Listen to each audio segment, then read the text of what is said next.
It's definitely difficult, just being a competitor, going out there, and not getting as many reps as I'm usually used to getting.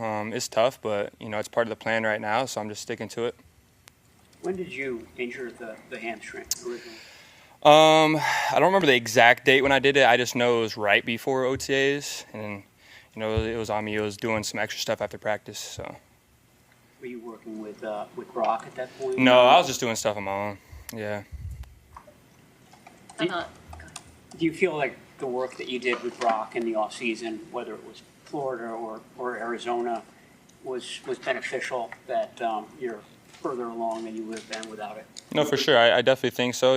Going over there and just trying to get on the same page, communicate, different landmarks I need to be at during, different timings of, his drop back, and just continuing to rep that and getting better and better with it. And then obviously just building, the actual relationship as a whole. You go from your rookie season where you had to go through a few things, but it was Debo here, it was Jawan here, it was Brandon Ayuk here. Fast forward to this year, they're looking at you as one of the guys to actually produce, to actually be one of the main targets for Brock Purdy. How are you kind of approaching that? How exciting is that? Is it pressure behind that? Like, where's your head with that? To be honest, I'm approaching it the same exact way, whether those guys are in the room or not. That's just how I look at myself. I just got to be able to step in that role. That's just how I look at it. I look at myself as, being able to be a guy that goes out there and makes plays. And whether they're there or not, that's how I look at myself. But it's always good to have those guys out there with me. So, we're even a bigger threat over there on offense. Do you think these hamstring issues have been a function of overtraining, doing a little too much? Yeah, I wouldn't honestly necessarily call it hamstring issues in the first place. Maybe something, is a little in my body right now, and it was just working on that with the trainers, and I think that we got a really good plan moving forward right here. I've been feeling really fresh, really good running around out there, so we're continuing to build on that. Rick, you look stronger and probably a little bit more sudden this year. What did you learn last year about what it takes to get open in this league? No, for sure. It's the best of the best, and there's a lot of one-on-one opportunities out there, and you got to win your matchups, and, that's my biggest takeaway is, going into the off-season, having a good few last games and just building off of that and continuing to take that confidence, continue to expand my knowledge inside the playbook and Shanahan's offense, and, just, like you said, getting quicker and working on my routes, working on, going to Florida with Brock and doing things like that. How big a deal were those last couple games just for your – I'm sure you had the belief, that you belonged and could do this, but, to have hard evidence, that you could do it. No, for sure. It's important to me. Being a receiver, the ball is not always coming your way. And that's just what the position takes. Sometimes it just doesn't come your way. And that was kind of happening to me in the middle of the season. And, towards the end of the season, when I was getting a bigger role, I started seeing the targets come my direction. It's continue building up that confidence. It's kind of like in video games when you get your little takeover badge. That's what it feels like in the middle of the game. Me and Russ were just talking about that, so that's why I brought that up. You got to play video games more. When the season ended, you were talking about that you were going to use like the few months in the off season to process what happened in San Francisco. Did you get through that? Did you revisit it mentally? Do anything in terms of the case? What did you do? Unfortunately, I revisit that every single night I go to bed, and I kind of just carry that with me. And now I think it's not as much of avoiding it or revisiting it and not revisiting it. It's more of how I deal with it, and the light that I put on it. And for me, it's more of, a positive light and the things that I can get out of that, in more of a positive direction and, and try to inspire other people and stuff like that. But as far as, my own personal stuff, I've been doing a better job of dealing it with myself, so. Is Miracle Academy related to that at all? I'm sorry, what? Your hat? Oh, nah, this is a different brand. Yeah, I like the hat, so I got it, but it has nothing to do with it. Nah, I guess I could make out of something. I don't know. If I knew this is the hat I had on, I probably would have just answered a different way. But Is that a video game? nah, this ain't a video game. No, we'll go over that after. You got to really learn your takeoff badge, though. Takeover badge. Veteran guys, DeMarcus Robinson, Russell Gage brought to your wide receiver. Yeah, no, they brought a lot of experience, obviously. They got a lot of knowledge in the game. So, going into year two and just trying to get as much knowledge. I like as a receiver, you get to steal a bunch of different things from a lot of different good receivers, and being able to pull their film up and seeing the success that they had, and on different teams, or Russ in the past and DeMarcus in the past, and stealing a few things from those guys, and just picking their minds and going out there and having fun with them. Kubiak was saying the other day he felt like toward the end of the year you really took a big leap in terms of dealing with man coverage. I assume as you saw more of that, you got more used to it. But what are the things that you did that helped you do that? And then this offseason, what did you attack to make you even better in that? No, for sure. I feel like, in the beginning of the season, it was definitely difficult for me, just dealing with multiple injuries, going through, the incident that happened and I just felt like I was behind the 8 ball. I like to tell this, I like to say that I rolled out of bed and started running routes because, I damn near did. You can't really, rehab a gunshot wound, you know what I mean? So I basically rolled out of bed and started running routes week 7 or week 8. So, just continuing to get those reps, I think it was for me, that from that week 7 on, it was that was my training camp, those practices in between before the games, that was my training camp for me. So, expanding on that, getting with Brock and trying to get the man coverage looks that, I would have got in training camp and trying to deal with that and figure it out, a lot of success comes from a lot of failure. So, you gotta be able to fail and learn from that in order to, actually have success. So I think that's, something I did. That's why I like to say I'm a practice player and I love practicing because, going out there, you get to try shit and you get to, learn from that. I just cuss. I realize that. That's just how I talk. But yeah, moving forward, in man coverage, just continue to work on it and continue to, work on my game, man, moving forward. You're just curious, the fact that you've had to deal with a few things that kept you off the field a little bit, which of course bothers any player. And then Brandon and you kind of going through the same thing. You guys' injuries staunchly different, but has you guys' relationship evolved at all? Have there been any conversations with each other to try to keep each other focused going through these injuries? Or yeah, no, for sure.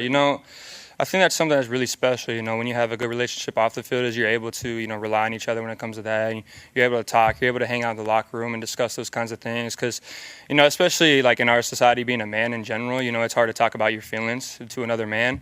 So I think that's really important when you're comfortable enough to be around each other and, talk about those things and check up on each other and, see how, you're doing off the field, not even just your injury wise and how your mental is doing. So things like that are super important to us. And, I knew BA before, I got here and we spent a year together over at ASU. So I knew, that we had a relationship already going, but being able to expand on it now and having, a little bit of similar situations as far as going through, injuries and, tragic things like that. But, he's doing a really good job and, I'm excited to get on that field with him when he's ready to go.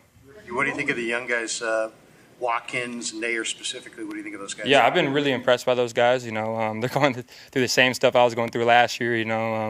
It's actually really funny to see it now because I was making the similar mistakes or getting similar coaching points from Hank, and they're doing a really good job dealing with it, going out there and fixing the stuff that they need to fix on, and getting the playbook down. I've been really impressed by those guys. Trying to get those details down, and like yourself said, Jordan. He's really impressed me so far. Generally been very upbeat, but was there a low moment on the field for you last year? A low moment for you on the field where you're like, damn, this isn't working out, this sucks, whatever. Yeah, I've had that in life, everybody's had that, but my problem is so small compared to what the bigger problem out there and what other people get to deal with, So I never really get too low, I would say. I really just have the similar mindset as I'm on this grass right now, I get to wear this logo, I get to breathe, I'm excited for all those things, versus maybe not the ball coming my way, cool, well, that comes with being a wideout. There's so many things, different aspects that go into that, but if I continue to work my butt off, continue to run, full speed routes and, continue to get with Brock and expanding on the playbook, the ball's gonna start coming my way naturally, so it's about what I do with it, the opportunities that come. What's it like catching the pass from Mac? From Mac, it's awesome. For me, it's all reactive. When the ball's in there, I'm gonna snatch out there. So I don't really see too many differences. As far as sometimes I get back to the huddle, I'm like, who threw that pass? You know what I mean? And I just get to talking about the route. But yeah, it's really good. Mac's a great dude. He's hilarious. Yeah, I wish you guys could see him in the locker room. He's hilarious. You mentioned earlier this year that you would want to extend an olive branch to the person who shot you. I'm curious if you've had an opportunity to do that, to reach out or anything like that?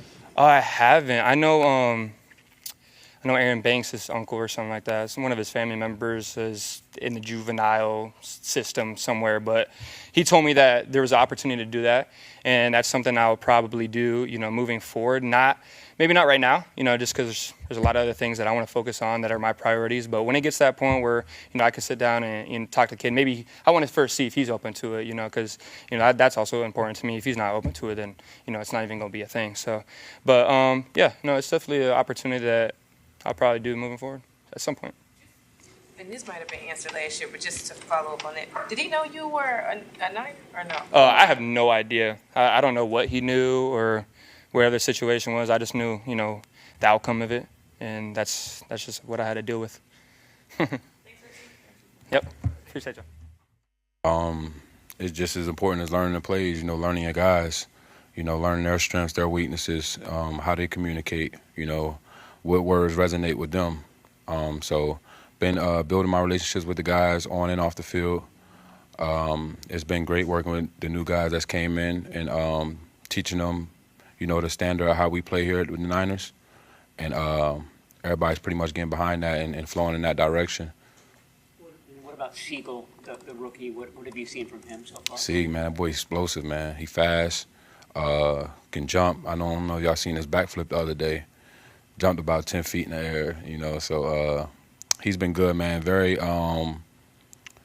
he pays attention to a lot of the little things, and always come up to me and ask me questions about whether it's scheme-wise, whether it's, my daily routine, whether it's what I'm doing after practice. He always want to be included and be around that. So he's been doing great, bonding with the guys and coming along. On the field a lot with Jason Pinnock. How has that chemistry been going? Been good, man. I'm glad JP's here. Been doing a great job together, man, working together and communicating. Seen a lot of great things from him. Another great player we added to the safety room, and it's going to be exciting to work with him, too. He's had some game experience. Have you learned some things from him? Has he been a... Yeah, he has, he's a converted corner, so he has some great coverage, so I've been paying attention to how he covers tight ends and how he covers receivers, and he has some things you can definitely pick up on. You had an ankle issue in the spring. Was that something that bothered you throughout the season? When did that kind of come on? Yeah, it was something that that bothered me throughout the season. Handled that in the off season. Now I'm feeling better from that. After your rookie season, the way you finished, interception in the Super Bowl, how do you look back on year two? Are you happy with how things went, or you see areas where you can kind of focus in on and improve here in year three? Yeah, coming out of year one with the Super Bowl and going into year two was definitely challenging as far as my preparation and off season.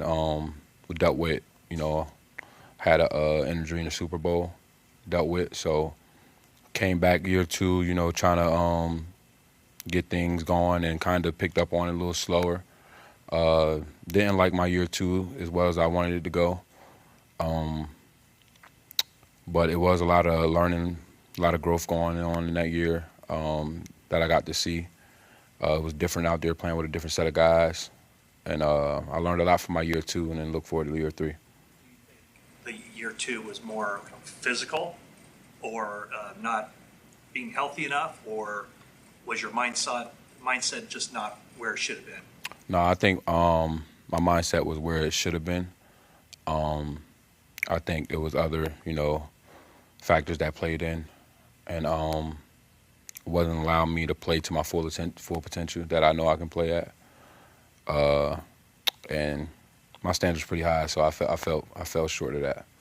How do you feel about just where you're setting things up now for year three?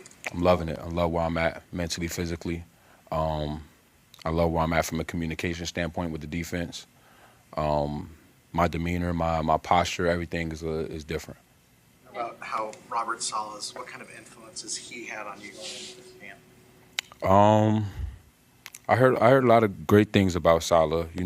When I didn't get a chance to work with him his first go around here, but coming in, I heard a lot of great things about him, and he's continuing to prove all those great things I heard about him. Definitely a smart mind, definitely somebody I can learn from, and looking forward to working with him this year. As part of the challenge? I mean, you know you're close with Steve Wilkes. That change from defensive coordinator, was that part of the challenge last year? Yeah, yeah. Steve Wilkes was one of my guys. Was different, you know.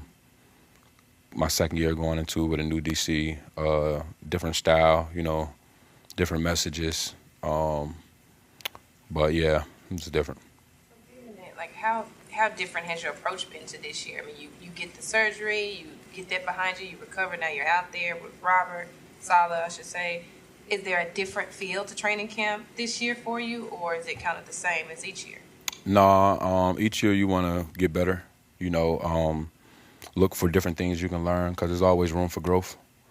So this year I focus more on offenses, learning what I'm getting out of different sets. You know, I spent time in a quarterback room.